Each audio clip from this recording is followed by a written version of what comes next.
ബിഷപ്പുമാർ പെസഹാ ദിനത്തിൽ സംഘികളുടെ കുണ്ടി കഴുകട്ടെ. പെസഹാ ദിനത്തിൽ ഇങ്ങനെയൊരു പരാമർശം നടത്തേണ്ടി വന്നതിൽ എനിക്ക് വളരെയേറെ ദുഃഖമുണ്ട്. ദുഃഖശനിയാഴ്ചയും ഈസ്റ്റർ ഞായറും അടക്കം പ്രവൃത്തി ദിവസമാക്കി ഈസ്റ്റർ ദിനത്തിലെ ഔദ്യോഗിക അവധി പിൻവലിച്ച് മണിപ്പൂർ സംസ്ഥാന സർക്കാർ കഴിഞ്ഞ ദിവസം ഉത്തരവിറക്കിയിട്ടും ക്രൈസ്തവ സഭാധ്യക്ഷന്മാർ വായിൽ ഏത്തപ്പഴവും തിരികെ ഇരിക്കുകയാണ്. ഈസ്റ്റർ ദിനം പ്രവൃത്തി ദിനമായിരിക്കുമെന്ന് സർക്കാർ പുറത്തുവിട്ട പ്രത്യേക ഉത്തരവിൽ വ്യക്തമാക്കിയിട്ടുണ്ട്. സാമ്പത്തിക വർഷത്തിന്റെ അവസാന ദിവസം എന്ന കാരണം ചൂണ്ടിക്കാട്ടിയാണ് ഉത്തരവ് മണിപ്പൂർ സർക്കാർ പുറപ്പെടുവിച്ചിരിക്കുന്നത്.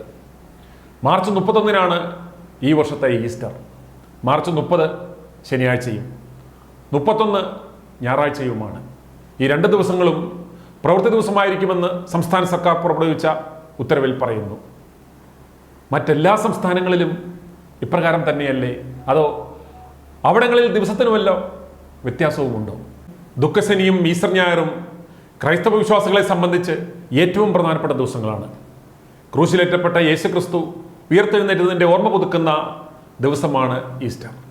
ഈ സർക്കാർ നടപടിക്കെതിരെ ശക്തമായ പ്രതിഷേധവുമായി മണിപ്പൂരിലെ കുക്കി സംഘടനകൾ രംഗത്ത് വന്നിട്ടുണ്ട്. എന്നാൽ ഉത്തരവ് പിൻവലിക്കുവാൻ സംസ്ഥാനം ഭരിക്കുന്ന BJP സർക്കാർ ഇതുവരെ തയ്യാറായിട്ടില്ല. മണിപ്പൂർ സർക്കാരിന് കീഴിലുള്ള പൊതുമേഖലാ സ്ഥാപനങ്ങൾ, കോർപ്പറേഷനുകൾ, തദ്ദേശ സ്വയംഭരണ സ്ഥാപനങ്ങൾ, സൊസൈറ്റികൾ ഉൾപ്പെടെ മണിപ്പൂരിലെ മുഴുവൻ സർക്കാർ സ്ഥാപനങ്ങൾക്കും ദുഃഖശനി ഈസ്റ്റർ ദിവസം പ്രവൃത്തി ദിനമായിരിക്കുമെന്നാണ് ഉത്തരവിലുള്ളത്. കലാപത്തിന്റെ പേരിൽ നിരവധി ക്രിസ്ത്യൻ പള്ളികളും സ്ഥാപനങ്ങളും തകർക്കപ്പെട്ട സംസ്ഥാനമാണ് മണിപ്പൂർ. ഇപ്പോൾ ഈസ്റ്റർ ദിനത്തിലെ അവധി പിൻവലിക്കുക കൂടി ചെയ്തത് തികച്ചും യാദൃശികമെന്ന് പറയുവാൻ വയ്യ. മണിപ്പൂരിൽ നിന്നും പലായനം ചെയ്ത ആയിരങ്ങൾ ഇപ്പോഴും തിരികെ വന്നിട്ടില്ല.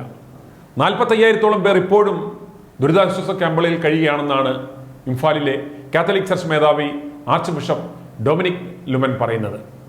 പടിഞ്ഞാറൻ ഇംഫാലിൽ 13,800 പേർ, ഇംഫാൽ ഈസ്റ്റിൽ 11,800 പേർ, ബിഷ്ണുപൂരിൽ 4,500 പേർ, ചുരാചന്ദ്പൂരിൽ 5,500 പേർ, കോങ്പോക്പി ജില്ലയിൽ 7,000 ആളുകൾ എന്നിങ്ങനെയാണിത്. 121 ക്രിസ്ത്യൻ ദേവാലയങ്ങൾ തകർത്തതിൻ്റെ ലിസ്റ്റ് കഴിഞ്ഞ ദിവസം ക്രിസ്ത്യൻ ഗുഡ്വിൽ ചർച്ച് പുറത്തുവിട്ടിട്ടുണ്ട്. ഇപ്പോഴും ഒരു ശാശ്വത സമാധാനം അവിടെ ഉണ്ടാക്കുവാൻ സാധിച്ചിട്ടില്ല. മണിപ്പൂർ ഒരു സൂചന മാത്രമാണ് എന്നറിയുക.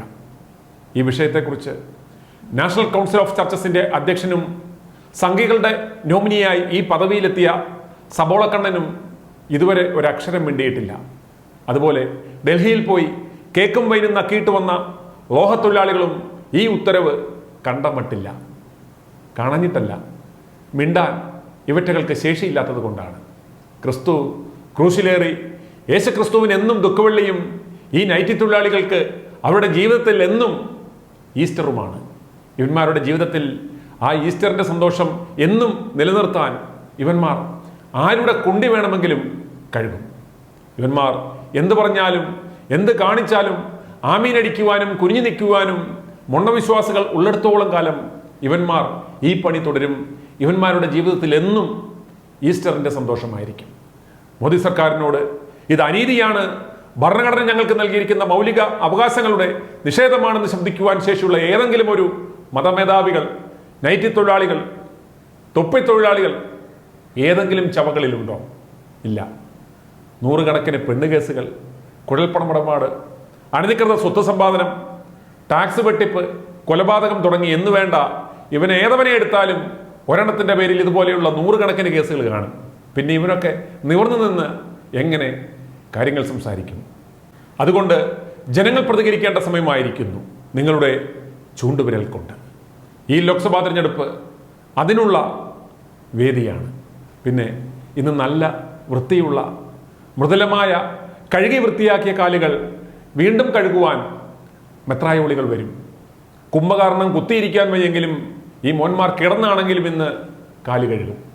വിശ്വാസികൾ ഇവന്മാർക്ക് കഴുകുവാൻ കാലുകളല്ല, അവരവരുടെ ചന്തിയാണ് കാണിച്ചു കൊടുക്കേണ്ടുന്നത്.